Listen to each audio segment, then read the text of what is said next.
아멘. 오늘도 새벽의 자리를 지키시는 모든 성도님들 주님의 이름으로 환영하고 축복합니다.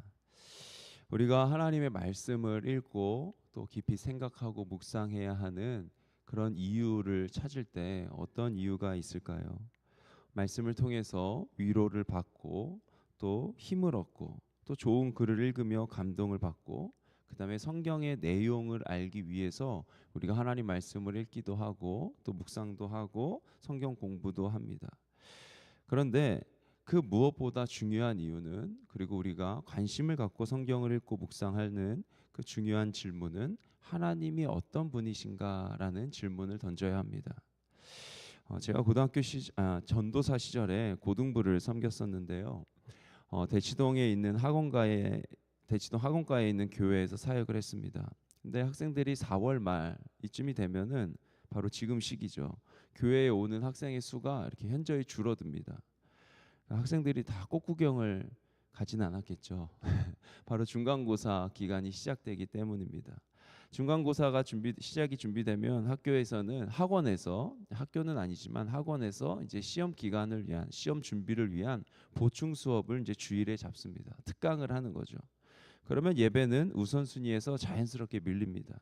일단 시험을 보고 대학에 가고 성공하고 교회에 오겠다, 이렇게 이야기합니다. 아무리 말로는 하나님을 믿는다 하지만 하나님의 영광을 위해서 살아가겠다, 그러나 또 나의 자녀가 그렇게 쓰임 받았으면 좋겠다 하지만 시험이라는 문제 앞에, 수능이라는, 대입이라는 그 앞에 타협하는 많은 학생들과 학부모들을 만났습니다. 그들이 그렇게 선택하는 이유는 다양한 이유와 원인이 있겠죠. 그러나 하나님을 알지 못하기 때문이라 생각됩니다.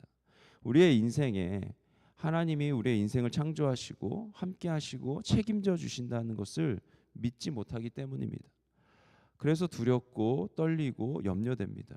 하나님을 예배하고 섬기고 봉사하는 것이 자연스럽게 우선순위에서 밀립니다.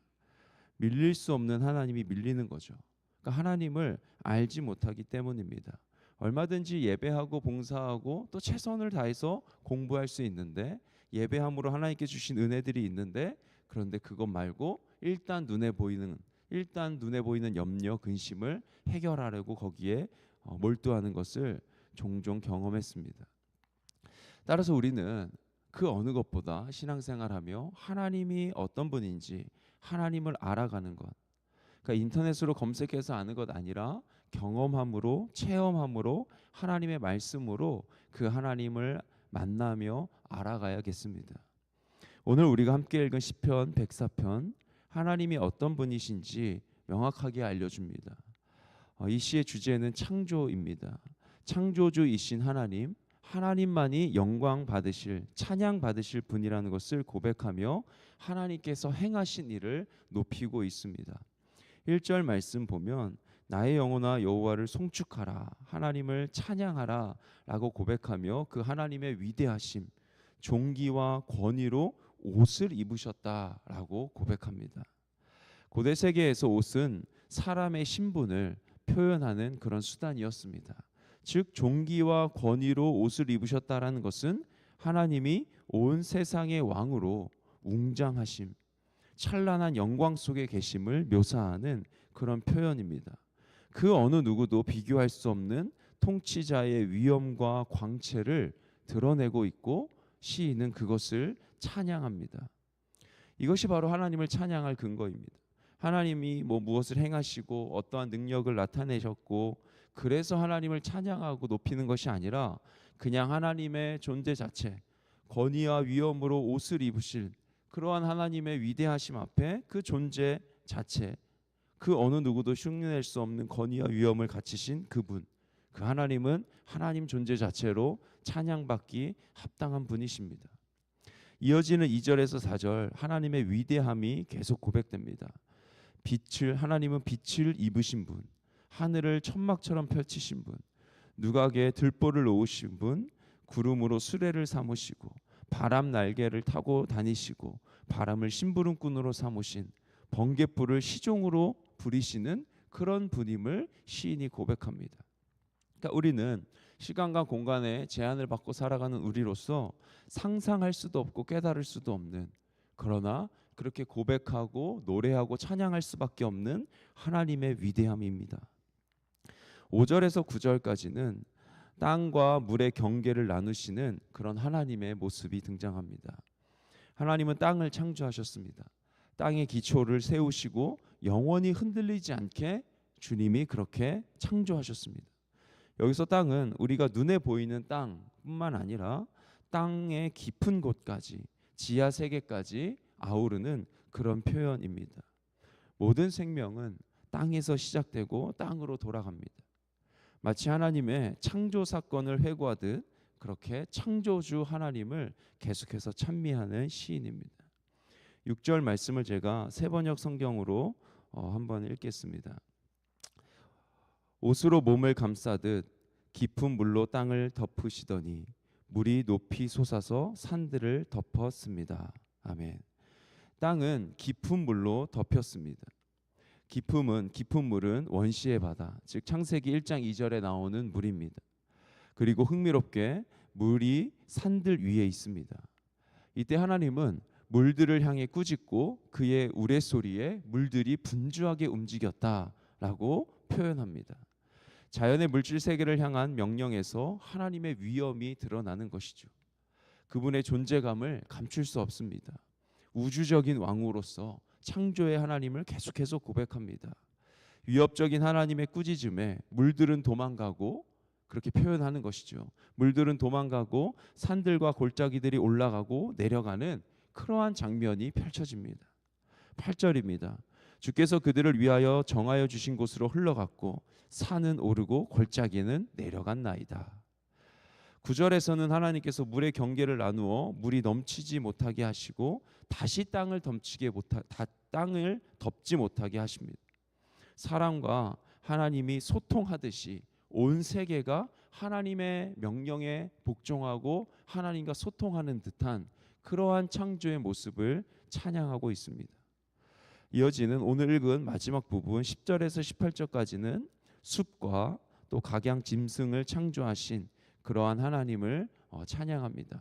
먼저 산과 물과 들짐승과 새들, 이어서 동물과 사람들을 돌보시는 그러한 하나님의 활동입니다. 시인의 눈에 보이는 세계는 우리가 오늘날 이곳에서 살아가는 도시와는 다릅니다. 골짜기에서 샘들이 솟아나고 산들 사이로 그 물이 흐르고 골짜기의 샘들은 길들여지지 않는 각종 들짐승들에게 물을 공급하는 아주 그러한 자연을 묘사합니다. 새들은 골짜기와 산들 위에 깃들고 무성한 나뭇잎들 사이에서 지저깁니다. 하나님은 산에 물을 대주시고 땅은 그 열매로 가득하게 됩니다. 13절 하반절을 보시면 주께서 하시는 일의 결실이 땅을 만족시켜 주는도다 이렇게 고백합니다. 즉 감격하고 있는 것입니다. 생명의 활기로 넘쳐나는 땅은 인간의 노력과 노동의 결과가 아니라 하나님의 활동의 결실, 이 땅에 태어난 모든 것들이 하나님의 활동하심의 결실임을 고백하고 있습니다. 이어서 14절에서 15절에서는 동물과 사람이 먹고 즐기도록 베푸시는 그 하나님의 은총을 노래합니다. 하나님께서 풀을 자라게 하시고 땅에서 먹거리를 얻게 하셨습니다. 사람에게는 포도주로 사람의 마음이 즐겁도록 사람의 마음의 즐거움을 허락하시고 얼굴이 빛나는 그런 기름을 허락하십니다. 사람의 마음을 윤택하게 풍성하게 하는 음식을 허락하셨다라고 노래합니다. 즉 하나님께서 공급하시는 그 하나님의 공급에 감사하며 찬양하고 있습니다. 포도주와 기름과 빵은 고대 근동 사회에서 기본적인 먹거리 3종 세트입니다. 이처럼 동물과 사람의 일상을 위한 먹거리를 공급하시는 하나님을 찬양합니다. 그리고 마지막 부분 다시 숲과 물과 들짐승에게 시선을 돌려서 평화로운 세상을 노래합니다. 이처럼 시인은 18절까지의 내용을 통해서 하나님이 어떤 분이신지 소개하고 찬양하는데 하나님은 세상을 창조하신 주권자이십니다.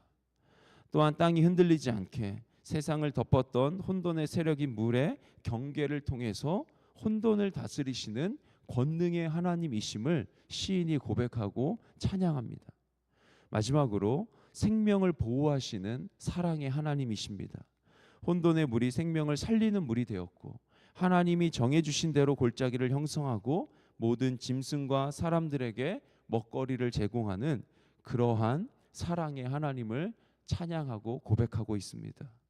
창조주 하나님, 권능자, 능력의 하나님, 사랑의 하나님, 바로 오늘 이 땅에 살아가는 그 우리가 고백하는 아버지 하나님이 바로 이러한 분이십니다.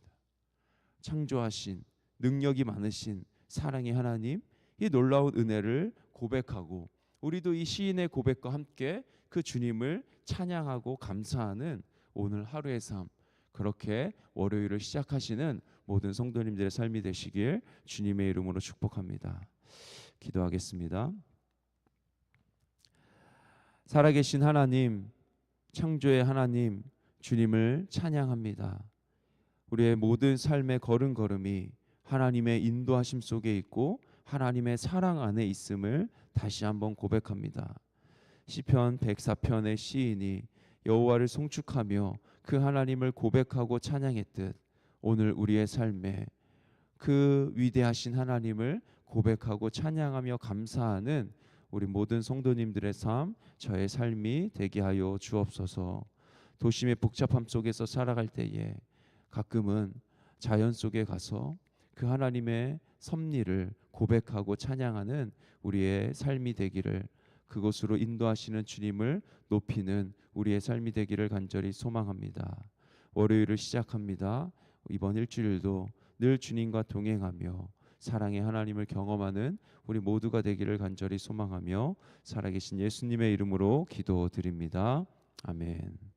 하늘에 계신 우리 아버지여, 이름이 거룩히 여김을 받으시오며 나라가 임하시오며 뜻이 하늘에서 이루어진 것 같이 땅에서도 이루어지이다. 오늘 우리에게 일용할 양식을 주시옵고 우리가 우리에게 죄 지은 자를 사하여 준 것 같이 우리 죄를 사하여 주시옵고 우리를 시험에 들게 하지 마시옵고 다만 악에서 구하시옵소서. 나라와 권세와 영광이 아버지께 영원히 있사옵나이다. 아멘.